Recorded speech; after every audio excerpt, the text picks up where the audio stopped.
In the year 2487, Earth was a wasteland of ash, ice, and silence. The skies had turned a permanent grey after centuries of war, pollution, and collapse.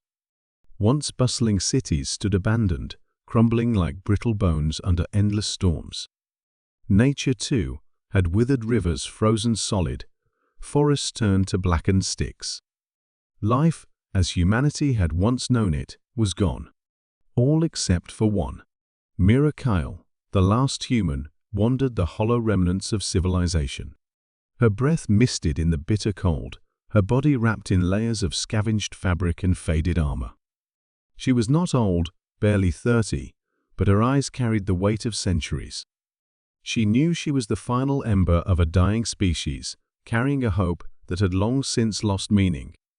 For years, she had survived on scraps and instinct, guided only by a fading legend, the Vault of Eden, a rumored underground sanctuary said to house the world's last secret weapon, humanity's final defense against extinction. And today, after a lifetime of searching, Mira found it. The vault lay hidden beneath the ruins of old Seattle, under a jagged mountain of steel and ice. Mira pressed her gloved hand against the rusted entrance panel, her other hand tight around her battered plasma rifle. With a shudder, ancient systems whirred to life. A soft chime sounded. Access granted, genetic match confirmed.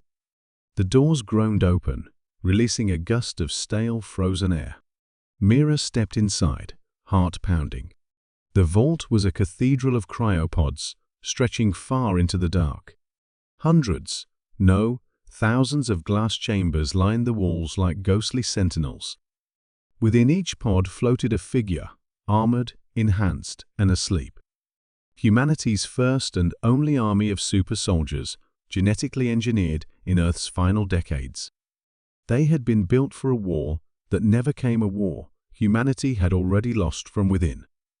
Mira stumbled forward, awestruck. Could they still be revived? Could they fight for a world already dead? Her fingers brushed the central control panel. Lights blinked uncertainly, power systems ancient but operational. She hesitated, then activated the revival sequence.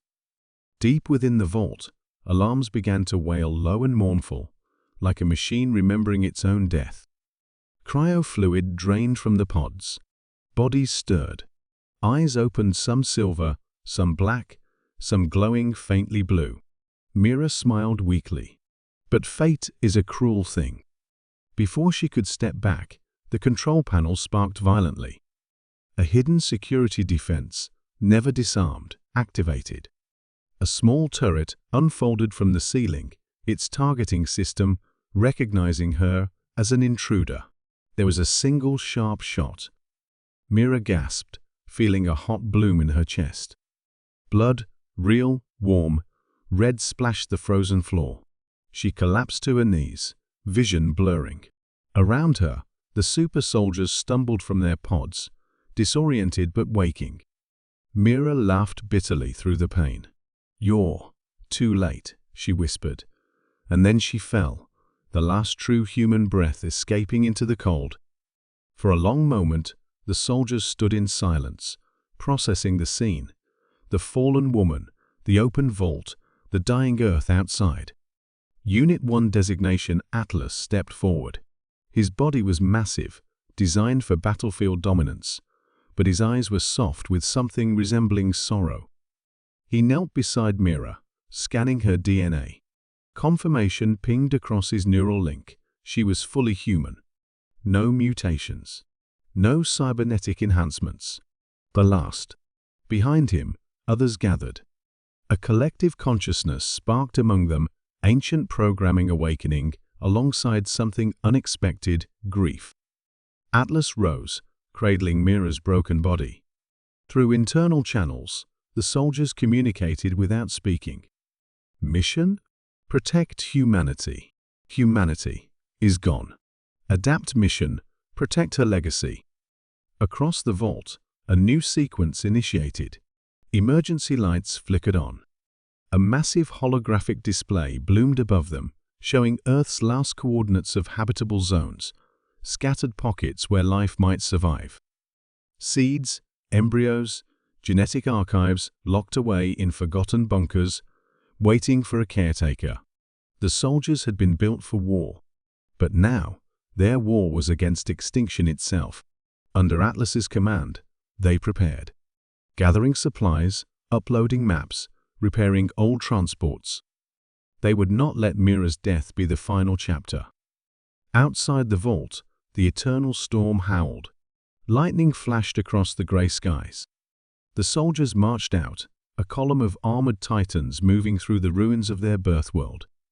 Where once they had been weapons, now they were shepherds. And as they disappeared into the frozen wastelands, a small beacon activated at Mira's side her final gift, a signal to the stars, repeating in every direction, "We are still here." Somewhere far away, beyond the dying Earth, a ship caught the transmission. And so began the second awakening, not just of soldiers, but of hope.